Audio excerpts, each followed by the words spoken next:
No sense of style. No sense of style. Focus question. What was Mike's plan and how did it turn out? Mike got $25 for Christmas. The day after Christmas, Mike walked to Jarak's house and handed him the money. Jarak handed him his spy kit. Nice doing business with you, Jarak said. Likewise, said Mike.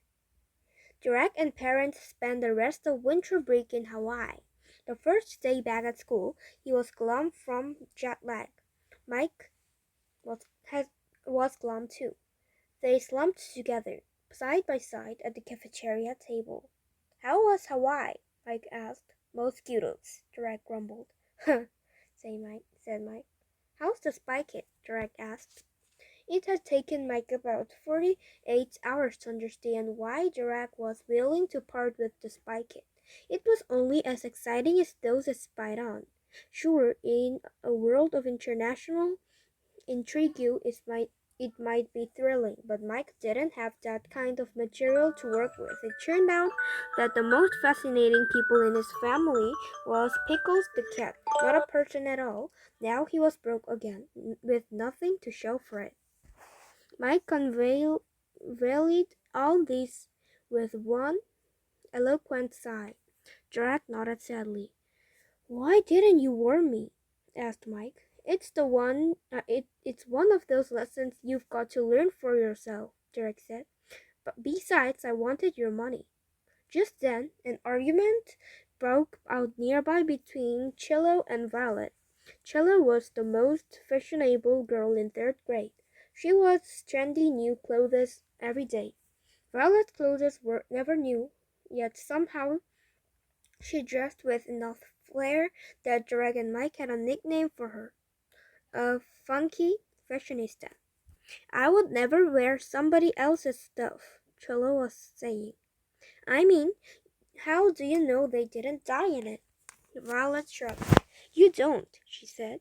But nowadays they have this nifty invention called a washing machine. Mike and Jack laughed. I guess you can't help it, Cello sniffed. I can't afford new clothes. I prefer the challenging of shopping at thrift stores, Violet said. Plus, sometimes I buy stuff there and sell it at the second-hand store. It's almost like a business. Mike was already listening. He had a little crush on Violet, actually, but now he leaned forward. Business, you say? He prompted. Violet nodded. Thrift stores take donated clothes and sell them cheap. Second-hand stores buy clothes, so they tend to be pickier and charge little more. If you know how to create, you can buy at a cheap store, sell to the picky store, and make a profit. You just have to know what other people want. Mike gazed at Violet. What a head for business this girl had. At home, Mike turned a cold eye on his wardrobe.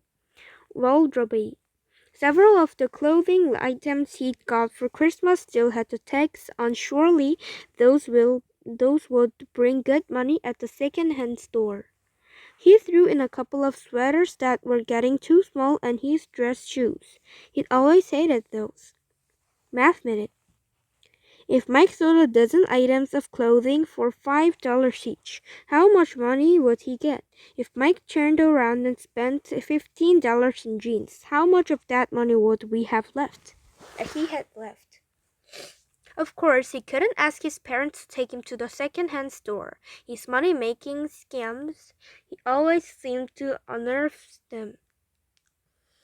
So instead, Mike told his mom that the box contains a school project he and Jarak were working on together. She drove him and the box over to Jarak's house. Jarak told his dad they needed to ride to the second-hand store, and his dad dropped them off with the cardboard box. At the counter, Mike watched with pleased anticipation as the buyer examined his items one by one. I created them myself, Mike explained proudly. He watched a large pile forming on one side of the box. On the other side lay two pairs of jeans. What's wrong with those jeans? he asked. They're brand new. The buyer moved the box out of the way and set his hands on the counter. His fingernails were painted a metallic blue. Nothing, said the buyer. We'd like to buy them. Oh, Mike said. So, just the jeans, the buyer said. We can give you $8 in cash or 12 in trade. So, Mike began again. And if you want, the buyer went on, we can give you $20 cash for that coat. Slowly, Mike looked down. This coat? He asked. That coat, the buyer said. It's so retro. Indeed it was. Mike's dad had worn the coat when he was a boy. Mike was just growing into it. Good riddance, said Derek. Now you can ask your parents for a new one. So you don't want these other stuff to sell the jeans? He asked. I do, said Mike, and the coat. He peeled it off, took the cash, and reached in the cardboard box for a couple of his two small sweaters. He pulled them on before he and Gerard left the store. Mike knew better than to ask his parents for a new coat, but the next morning when they were heading out of the front door, his dad asked him where his coat was. I left it at Gerard's yesterday, Mike lied. It's January, said Mr. McCarthy. You can't go out without a coat. I'll call Derek's parents right now, said Mrs. McCarthy. Maybe they can spend it to school with Derek. She grabbed her phone. Mike stopped her. Don't, he said. His parents stared at him. I sold the coat, Mike mumbled, to Twice Nice, and those jeans I got for Christmas. His mom and Matt was mad about the jeans, but she was furious about the coat. That coat had a lot of sentimental value, she cried. Mike discovered a strange lump in his throat and knew she was right. Why in the heck had he sold it? I'll buy a coat at the thrift store, Mike mumbled. Oh no, said his mom. We're buying that one back. That afternoon, Mrs. McCarthy marched Mike back up to the counter to Twice Nice.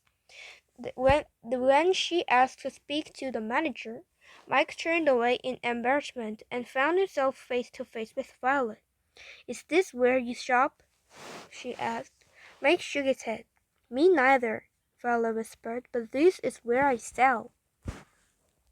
Mike watched Violet and his aunt sell to the same buyer. Today his fingernails were magenta. Mike noticed it, and something else. After looking through Violet's pile of clothes, the guy took almost everything. Mike watched except a stack of cash. He sighed. He made business look so easy and turned back to the manager. Normally, we wouldn't do these. The manager started, but with a single look, Mrs. McCarthy shut her down. The manager sold the coat back to Mike at a cost, the $20 they had paid him for it. The jeans, however, were already gone. No worries, Violet said. The thrift store down the street is having a red tag sale. She and her aunt took Mike and his mom there, and Violet helped Mike find two pairs of used jeans. They were broken in, and Mike actually liked them better than his Christmas jeans. One problem remained, though. When it came to business, he never failed to fail. What was wrong with him?